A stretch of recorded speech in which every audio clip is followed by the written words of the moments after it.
Ahoy there, Legion! 'Tis the Monday after a Devstream, so you know we got a recap and review for you. Hope the weekend's events and double affinity boost have treated you well, as that's about the only solid good news I have for you today. Oop, no, there is one other good thing. Anyone that was hoping for the new fairy frame to be named Titania will be happy to know that it has officially been voted in. Okay, now that's all the good news I got for you. PC 10.0, update 18.13 added some really bogus stuff that has ticked off all sorts of folks for different reasons. Most of this is related to the passives and revisions on some of the ultimates of Excalibur, Mirage, Valkyr, and at the last second Trinity and very nearly Ashe. Some of these changes were necessary, others are completely off the mark. With utmost restraint, I am giving them a few days to tweak things, and depending on what they do or do not do in the coming days, we'll determine if I have a video on it on Friday. Spoilers, it's not going to be a glowing review, but that's another video. For today, all remaining Warframes now have received passives. Some are a wee bit better than others, but we covered them last recap. Limbo's passives were not in there yet, but they're not really much any better, because currently they are 50% faster weapon swap and reload speed, and 10% faster movement speed only while in the Rift. So if you're not in the Rift, you don't get nothing. These could very well be changed anyway. As they mentioned, Limbo is next on that rework chopping block, and his could potentially be, quote, drastic.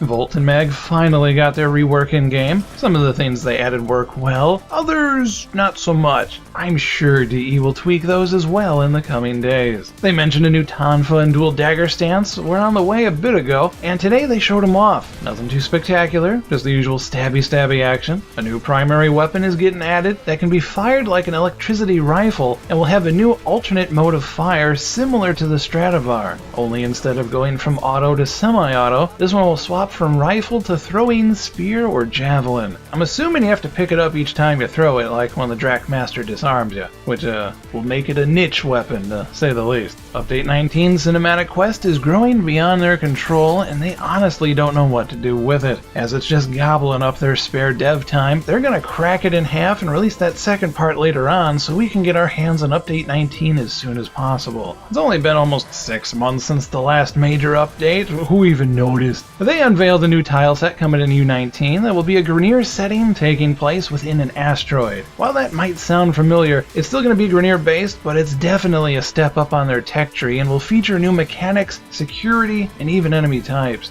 And that is about it. Not quite sure how they managed to fill up an hour with so much non-content. The same could be said about... You know what? No, I'm not going to say it. I'm going to save that one for Friday. Should the need arise, I got a good opener right there. Console Squad, everything up to Wrathroom is getting prepped to be sent your way shortly. And PC 10.0's got some buffs to look forward to for the rest of the week. It's not like they can make it any worse, right? Short recap this week, but at the very least, I just saved you an hour. So you got that going for you. If this recap helped you out or put a smile on your face, we'd be honored if you'd like, favorite, and share it with your fellow 10.0. As always, thank you for watching, and catch you next time, Legion. Take care.